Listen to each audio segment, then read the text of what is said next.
Welcome students. अगर आपने Rajendra Prasad scholarship के लिए अप्लाई किया है तो इस वीडियो को मिस मत करिएगा, क्योंकि 5 मिनट के अंदर मैं आप सभी को एक ऐसी सीक्रेट टिप दूंगा जिससे आपका जो है इसमें जो सिलेक्शन का चांस होगा बहुत ज़्यादा हो जाएगा।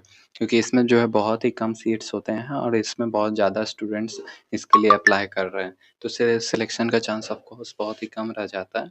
तो मैं आपको ऐसी सीक्रेट टिप्स दूंगा जिसके वजह से आपका जो सिलेक्शन जो है बहुत ज़्यादा हो जाएगा उसका चांस। तो सर सीधा मैं आपको एप्लीकेशन फॉर्म पे ले चलता हूँ। तो सबसे पहले आप सभी को अपना जो है फॉर्म जो भरते समय आप लोगों को ध्यान देना है। यही जो है डॉक्टर राजेंद्र प्रसाद स्कॉलरशिप का जो ये फॉर्म है,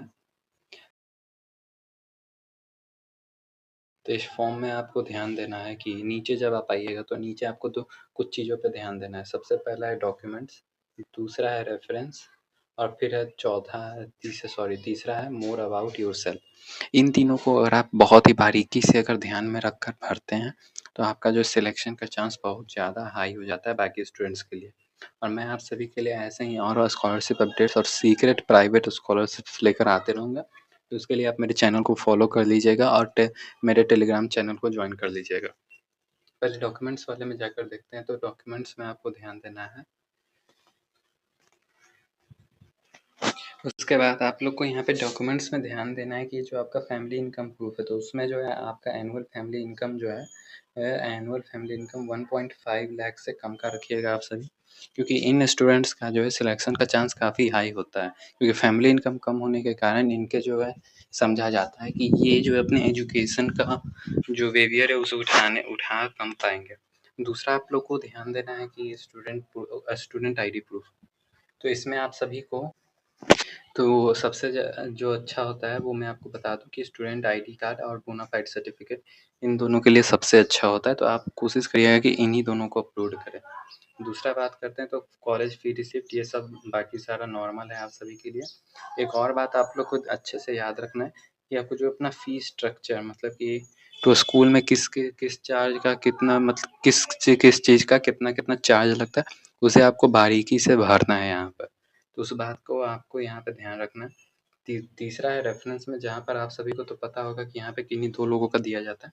तो मेरी सलाह में आप प्रिंसिपल का दे दीजिएगा और एक एनजीओ का दे दीजिएगा। इन्हीं दोनों का आपके लिए सबसे अच्छा रहेगा।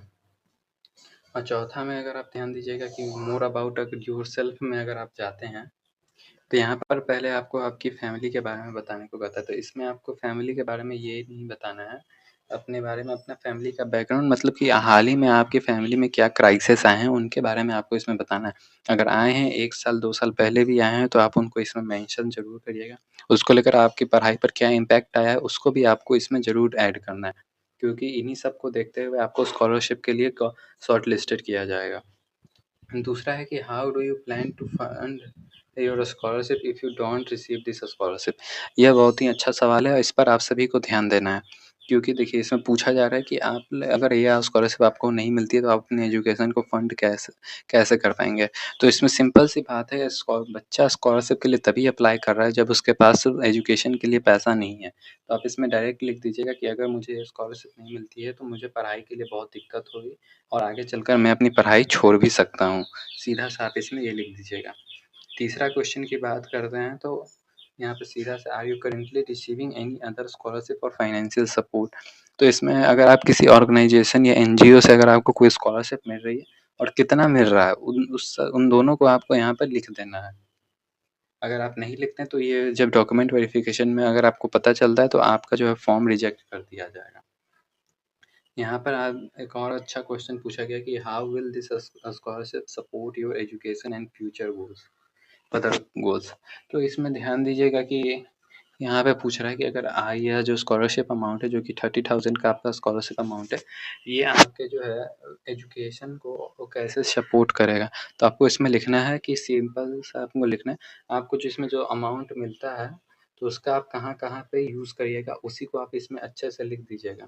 कि और ये उन पॉइंट्स को लिखिएगा जो कि आपकी एजुकेशन के लिए बहुत ज़रूरी होगा। उनके बिना आपकी पढ़ाई में बहुत ज़्यादा दिक्कत होंगी। तो इसको देखते हुए आपको जो है शॉर्टलिस्ट करने का चांस बहुत ज़्यादा हो जाएगा। यहाँ पे नेक्स्ट है why are you applying for the doctor Rajendra Prasad scholarship. तो इसमें आप सभी को ध्यान देना है कि आप सभी क्यों अप्लाई कर रहे हैं। क्योंकि आप लोगों के पास जो है एजुकेशन के लिए पैसा नहीं बचा हुआ है, आप लोग अपनी एजुकेशन का BBA नहीं उठा पा रहे, इसलिए आप इस स्कॉलरशिप के लिए अप्लाई कर रहे हैं। तो सीधा-सा लिख दीजिएगा कि आप अपने एजुकेशन का जो है खर्च नहीं उठा पा रहे हैं, जिस कारण आपको इस स्कॉलरशिप की ज़रूरत है। अगर आपको ये स्कॉलरशिप नहीं मिलती है, तो आगे चलकर आप अपनी पढ़ाई छोड़ भी सकते हैं। ये कुछ सीक्रेट टिप्स थी जो मैंने आपको इस वीडियो में दी हैं, और नेक्स्ट वीडियो में मैं आप सभी के लिए कुछ सीक्रेट प्राइवेट स्कॉलरशिप लेकर आऊँगा, जिनके बारे में बहुत ही कम बच्चों को पता होता है, तो इसलिए वहाँ पे बहुत ही कम फॉर्म अप्लाई होता है। इसलिए आप लोग का शॉर्टलिस्ट होने का चांस बहुत ज़्यादा होगा। इसलिए आप चैनल को सब्सक्राइब कर लीजिएगा और वीडियो को लाइक कर दीजिएगा, ताकि हमें सपोर्ट मिले। मिलते हैं नेक्स्ट वीडियो में।